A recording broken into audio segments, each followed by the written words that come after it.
That is, I thought that is. I thought today I have been very calm mood and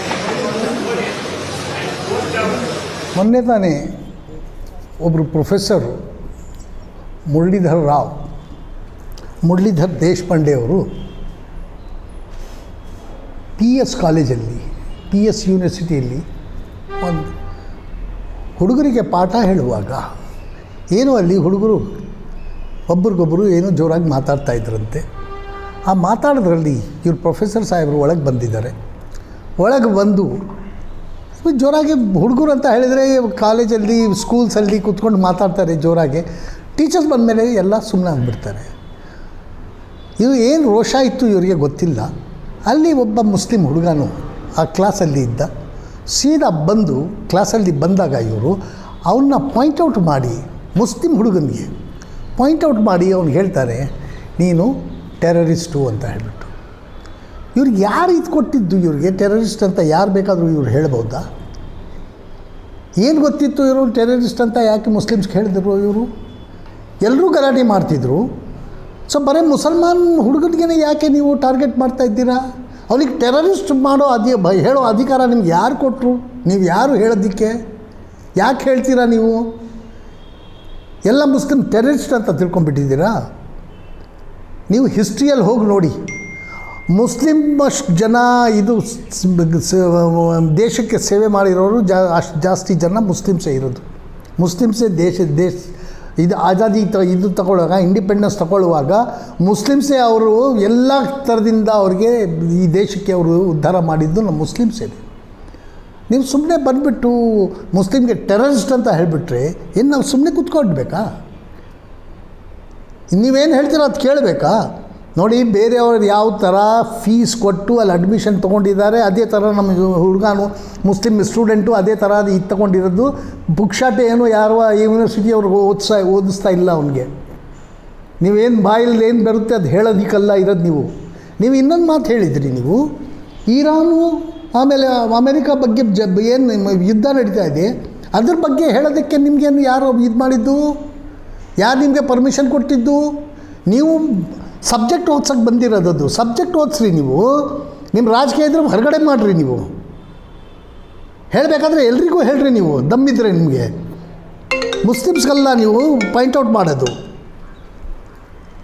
ಒಬ್ಬನೇ ಆ ಕ್ಲಾಸಲ್ಲಿ ಇರೋದು Muslim ಹುಡುಗ. ಅವನಿಗೆ ನೀವು ಯಾಕೆ ಇದು ಮಾಡ್ತಾಯಿದ್ದೀರಾ? ಅವನಿಗೆ ಯಾಕೆ ಅವಮಾನ ಮಾಡ್ತಾಯಿದ್ದೀರಾ? ಬರೀ ಅವನಿಗೆ ಟೆರರಿಸ್ಟ್ ಅಂತ ಅಲ್ಲ ಹೇಳಿದ್ದು. ನೀವು ಬೇರೆ ಬೇರೆ ಕೆಟ್ಟದಾಗಿ ಮಾತಾಡಿದ್ರಿ. ನಿಮ್ಮ ವಿಡಿಯೋ ಇದೆ ನಮ್ಮ ಹತ್ರ. ಇನ್ನೊಂದು ಮಾತು ಹೇಳಿದ್ದೀರಾ ನೀವು, ಡೊನಾಲ್ಡ್ ಟ್ರಂಪ್ ಬರ್ತಾನೆ ನಿಮ್ಮಂಥವ್ನಿಗೆ ಕರ್ಕೊಂಡು ಹೋಗ್ತಾನೆ, ಎತ್ಕೊಂಡು ಹೋಗ್ತಾನೆ ಅಂತ ಹೇಳ್ತಾ ಇದ್ದೀರಲ್ಲ. ಯಾವ ಏಜೆನ್ಸಿಗೆ ಕೆಲಸ ಮಾಡ್ತಾಯಿದ್ದೀರಾ ನೀವು? ಯಾವ ಫಾರಿನ್ ಏಜೆನ್ಸಿಗೆ ಕೆಲಸ ಮಾಡ್ತಾಯಿದ್ದೀರಾ? ಯಾವ ಏಜೆನ್ಸಿಗೆ ನೀವು ಏಜೆಂಟ್ ಆಗಿದ್ದೀರಾ? ನೀವು CIA ಕೆಲಸ ಮಾಡ್ತೀರಾ? ಡೊನಾಲ್ಡ್ ಟ್ರಂಪ್ ತಗೊಳ್ತಾ ಇದ್ದೀರಲ್ಲ ಹೆಸರು ಒಂದು. ಯಾರು ಡೊನಾಲ್ಡ್ ಟ್ರಂಪ್? ನಮಗೆ ನಮ್ಮ ಇಂಟರ್ನಲ್ ಮ್ಯಾಟ್ರಲ್ಲಿ ಇಂಟರ್ಫಿಯರ್ ಆಗೋಕ್ಕೆ ಯಾರು ಡೊನಾಲ್ಡ್ ಟ್ರಂಪು? ಇದು ನಮ್ಮ ಇಂಟರ್ನಲ್ ಮ್ಯಾಟ್ರು. ಡೊನಾಲ್ಡ್ ಟ್ರಂಪ್ ಅಂತ ಯಾವುದೋ ರಾಷ್ಟ್ರಪತಿ ಇರಬೇಕು ಅಮೇರಿಕಾಗೆ. ನಮಗೆ ಅದರಿಂದ ಏನು ಇದ್ದಿಲ್ಲ, ಲಾಭ ಇಲ್ಲ. ಅವನು ಅಮೇರಿಕಾಗೆ ಡೊನಾಲ್ಡ್ ಟ್ರಂಪ್ ಪ್ರೆಸಿಡೆಂಟು. ಅವನು ಇಲ್ಲಿ ಯಾಕೆ ಬರ್ತಾನೆ? ಯಾಕೆ ಮುಸ್ಲಿಮ್ಸ್ ಎತ್ಕೊಂಡು ಹೋಗ್ತಾನೆ? ಅವರ ಅಪ್ಪನ ಜಾಗೀರ ಮುಸ್ಲಿಮ್ಸು? ಈ ಎಲ್ಲ ಮಾತಾಡಬಾರ್ದು. ಇದು ನೀವು ಹೇಳಿದ್ದಕ್ಕೆ ಡೊನಾಲ್ಡ್ ಟ್ರಂಪ್ ಬಂದು ಎತ್ಕೊಂಡು ಹೋಗ್ತಾನಂತ ಹೇಳಿದರೆ ನೀವು ಖಂಡಿತವಾಗಿ ಯಾವುದೋ ಒಂದು ಏಜೆನ್ಸಿಗೆ ಕೆಲಸ ಮಾಡ್ತಾಯಿದ್ದೀರಾ. ಇಲ್ಲಾಂದರೆ ನೀವು CIA ಮಾಡ್ತಾಯಿದ್ದೀರಾ ಕೆಲಸ, ಇಲ್ಲಾಂದರೆ ಯಾವುದನ್ನ ಫಾರಿನ್ ಏಜೆನ್ಸಿಗೆ ನೀವು ಕೆಲಸ ಮಾಡ್ತಾಯಿದ್ದೀರ ಅಂತ ಅವರಿಗೆ ಏಜೆಂಟ್ ಅಂತ ನಾನು ಭಾವಿಸ್ತೀನಿ. ಇದರ ಬಗ್ಗೆ ನಾನು ಕರ್ನಾಟಕ ಸರ್ಕಾರಕ್ಕೆ ಏನು ಅಪೀಲ್ ಮಾಡೋದೇನಂತ ಹೇಳಿದರೆ, ನೀವು ತಕ್ಷಣ ಇಂಥ ಪ್ರೊಫೆಸರ್ನ ಸೋಮೋಟೋ ಕೇಸ್ ರಿಜಿಸ್ಟರ್ ಮಾಡಿ ಇವನಿಗೆ ತಕ್ಷಣ ನೀವು ಅರೆಸ್ಟ್ ಮಾಡಬೇಕು ಅಂತ ನಾನು ಒತ್ತಾಯಿಸ್ತೀನಿ. ನಂಬರ್ 1. ನಂಬರ್ 2, ಈತ ಹೇಳಿದಾನೆ ಡೊನಾಲ್ಡ್ ಟ್ರಂಪ್ ಬರ್ತಾನಂತ ಹೇಳಿಬಿಟ್ಟು ನನಗೆ ಡೌಟ್ ಇದೆ ಇದು ಇದು ಏಜೆನ್ಸಿಗೆ ಕೆಲಸ ಮಾಡ್ತಾ ಇರಬೇಕು, ಫಾರಿನ್ ಏಜೆನ್ಸಿಗೆ. ಆದ್ದರಿಂದ ಇದು ಥರೋ ಇನ್ವೆಸ್ಟಿಗೇಷನ್ ಆಗಬೇಕು. ಇದರಲ್ಲಿ ಅವ್ನು ಕಲ್ಪಿಟ್ ಅಂತ ಹೇಳಿಬಿಟ್ಟು ಗೊತ್ತಾಗಿದೆ ನಮಗೆ. ಅವ್ನು ಥರೋ ಇನ್ವೆಸ್ಟಿಗೇಷನ್ ಮಾಡಿ ಅವ್ನ ಶಿಕ್ಷೆ ಆಗಲೇಬೇಕು. ಅವನು ನಮ್ಮ ದೇಶಕ್ಕೆ ಗದ್ದಾರ ಕೆಲಸ ಮಾಡಿದ್ದಾನೆ ಅವನು. Is a traitor. ಯಾಕಂತ ಹೇಳಿದರೆ ಡೊನಾಲ್ಡ್ ಟ್ರಂಪ್ ಹೆಸರು ತಗೊಳ್ಳೋದು ಯಾಕೆ? ಏನು ಬೇಕಾಗಿತ್ತು? ಯಾಕೆ ತಗೋಬೇಕಾಗಿತ್ತು ಡೊನಾಲ್ಡ್ ಟ್ರಂಪು? ಬರ್ತಾನೆ ಎತ್ಕೊಂಡು ಹೋಗ್ತಾನೆ ಅಂತ ಹೇಳಿದರೆ ಏನು ಮುಸ್ಲಿಮ್ಸ್ಗೆಲ್ಲ ಎತ್ಕೊಂಡು ಹೋಗ್ಬಿಡ್ತಾನೆ ಅವನು? ಅವನಿಗೆ ಅಷ್ಟು ಧೈರ್ಯ ಇದೆಯಾ ಟ್ರಂಪ್ಗೆ? ಇಡೀ ಪ್ರಪಂಚ ಉಗೀತಾ ಇದೆ ಟ್ರಂಪಿಗೆ. ಅವನು ನಮ್ಮ ಇಂಟರ್ನಲ್ ಮ್ಯಾಟ್ರಲ್ಲಿ ಹೆಂಗೆ ಬರ್ತಾನೆ ಅವನು ಡೊನಾಲ್ಡ್ ಟ್ರಂಪು? ಆದ್ದರಿಂದ ನಾನು ಇವತ್ತಿಂದ 1 ವೀಕ್ ಟೈಮು ಸರ್ಕಾರಕ್ಕೆ ನಾನು ಕೊಡ್ತೇನೆ.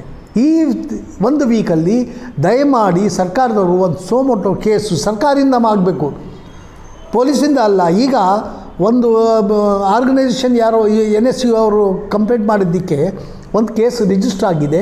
ಆ ಕೇಸಲ್ಲಿ ಇದು ಸೆಕ್ಷನ್ಸ್ ಏನೇನು ಹಾಕಿದ್ದಾರೆ ಎಲ್ಲ ಬೇಲೇಬಲ್ ಸೆಕ್ಷನ್ಸ್ ಇದೆ. ಅದರಲ್ಲಿ ನಾನ್ ಬೇಲೇಬಲ್ ಸೆಕ್ಷನ್ಸ್ ಹಾಕಿ ಟ್ರೇಟರ್ ಅಂತ ಹೇಳ್ಬಿಟ್ಟು ಇವ್ರಿಗೆ ಇದು ಮಾಡಿ, ಆ ಟ್ರೇಟರ್ ಸೆಕ್ಷನ್ಸ್ ಹಾಕಿ ಇವ್ರಿಗೆ ಅರೆಸ್ಟ್ ಮಾಡಿ ಇಮಿಡಿಯೇಟ್ಲಿ ಕ್ರಮ ತಗೋಬೇಕು ಅಂತ ಹೇಳ್ಬಿಟ್ಟು ನಾನು ಒತ್ತಾಯಿಸ್ತೀನಿ. 7 ದಿವಸದಲ್ಲಿ ಇವು ಸರ್ಕಾರದವ್ರು ಮಾಡಿಲ್ಲ ಅಂತ ಹೇಳಿದರೆ ಇದೇ ಶಿವಾಜಿನಗರ್ ಪೊಲೀಸ್ ಸ್ಟೇಷನಲ್ಲಿ ನಾನು ಎಲ್ಲ ನಿಮ್ಮ ಪ್ರೆಸ್ ಇವ್ರಿಗೆ ಬಂದವರಿಗೆಲ್ಲ ನಾನು ಕರ್ಕೊಂಡೋಗಿ ನಾನೇ ಖುದ್ದಾಗಿ ಈ ಪ್ರೊಫೆಸರ್ ಅಗೇನ್ಸ್ಟ್ ಆಗಿ ನಾನು FIR ಮಾಡಿಸ್ತೀನಿ. ನೋಡಿ, ಇದು ಫಸ್ಟ್ ಟೈಮ್ ಇದು ಆಗ್ತಾ ಇರೋದು. ನಮ್ಮ ನೋಟಿಸಿಗೆ ಬಂದಿರೋದು ಫಸ್ಟ್ ಟೈಮು. ಶಿಕ್ಷಕರು ಇಂಥವ್ರಿಲ್ಲ. ಯಾವಾಗ ಈ ಮಾತು ಬರುತ್ತೆ ಅಂತ ಹೇಳಿದರೆ, ಇಲ್ಲ ಆ ಮನುಷ್ಯ ಯಾರನ್ನ ಫಾರಿನ್ ಏಜೆನ್ಸಿ ಕೆಲಸ ಮಾಡ್ತಾ ಇರಬೇಕು, ಇಲ್ಲ ಆ ಮನುಷ್ಯ ಕಮ್ಯುನಲ್ ಇರಬೇಕು, ಆವಾಗಲೇ ಈ ಮಾತು ಬರೋದು. ಶಿಕ್ಷಕರಲ್ಲಿ, ಟೀಚರ್ಸಲ್ಲಿ ಜಾಸ್ತಿ ಜನ ಪಾಠ ಹೇಳ್ಕೊಡ್ತಾರೆ, ಅವರಿಗೆ ರಾಜಕೀಯದಿಂದ ಏನೂ ಅವರಿಗೆ ಇದ್ದಿಲ್ಲ. ಆದ್ದರಿಂದ ಶಿಕ್ಷಕರು ಎಲ್ಲ ಚೆನ್ನಾಗಿದ್ದಾರೆ. ಒಬ್ಬೊಬ್ಬರು ಇಂಥದ್ದು ಬಂದುಬಿಡ್ತಾವೆ ಇಂಥವು, ಅದಕ್ಕೇನು ಮಾಡೋಕ್ಕಾಗೋದಿಲ್ಲ. ಆವಾಗ ನಾವು ತಕ್ಷಣ ಏನು ಕ್ರಮ ತಗೋಬೇಕು ಅದು ತಗೋಬೇಕಾಗುತ್ತೆ. ತಗೊಂಡ್ರೆ ಇದು ಸರಿ ಹೋಗುತ್ತೆ. ಅದು ನಾನು ಸ್ಟೂಡೆಂಟ್ಸ್ಗೆ ಇದೇ ಹೇಳೋದು, ನೋಡಿ, ನಮ್ಮ ಕಂಟ್ರಿಯಲ್ಲಿ ಲಾ ಅಂತ ಒಂದು ಇದಿದೆ, ಏಜೆನ್ಸಿ ಇದೆ. ಮುಸ್ಲಿಮ್ಸ್ ಆರ್ ಲಾ ಅಬೈಡಿಂಗ್, ಸ್ಟೂಡೆಂಟ್ಸ್ ಆಲ್ಸೋ ಆರ್ ಲಾ ಅಬೈಡಿಂಗ್ ಸ್ಟೂಡೆಂಟ್ಸ್. ಯಾಕಂತ ಹೇಳಿದೆ, ಅವರು ತೀರಾ ಇದು ಬಿಟ್ಟು ಹೋಗೋದಿಲ್ಲ. ಸ್ಟೂಡೆಂಟ್ಸು ಅವ್ರ ಕಂಟ್ರೋಲಲ್ಲಿದ್ದಾರೆ. ಆದ್ದರಿಂದ ಸ್ಟೂಡೆಂಟ್ಸ್ ಯಾವ ಥರನೂ ಇದರಲ್ಲಿ ಯಾವ ಥರನೂ ಗಲಾಟೆ ಮಾಡೋದು ಇದು ಮಾಡೋದು ಸರಿಯಲ್ಲ. ಎಜುಟೇಷನ್ ಮಾಡೋದು ಇದು ಮಾಡೋದು ನಾವಿದ್ದೀವಿ ಇಲ್ಲಿ, ಏನು ಮಾಡಬೇಕು ನಾವು ಮಾಡ್ತೀವಿ. ನೀವು ನಿಮ್ಮ ಸ್ಟಡೀಸ್ ಏನು ಅದು ನೋಡಿಕೊಂಡು ಸ್ಟಡಿ ಮಾಡಿಕೊಂಡು ನೀವು ಇದು ಮಾಡಿಕೊಂಡು ಮುಂದೆ ಹೋಗೋದು ಕಳೀರಿ. ಇದೆಲ್ಲ ಗಲಾಟೆಗೆ ನೀವು ಕಾರಣ ಆಗಬೇಡ್ರಿ. ನಾವು ಇದ್ದೀವಿ, ನಾವು ನೋಡ್ತೀವಿ ಏನು ಮಾಡಬೇಕು ಅಂತ ಹೇಳಿಬಿಟ್ಟು. ಇಂಥ ಶಿಕ್ಷಕರಿಗೆ ಏನು ಶಿಕ್ಷೆ ಆಗಬೇಕು ಅದು ನೋಡ್ತೀವಿ, ನಾವು ಮಾಡಿಸ್ತೀವಿ, ಬಿಡೋದಿಲ್ಲ ಇವರಿಗೆ ಅಷ್ಟೇ.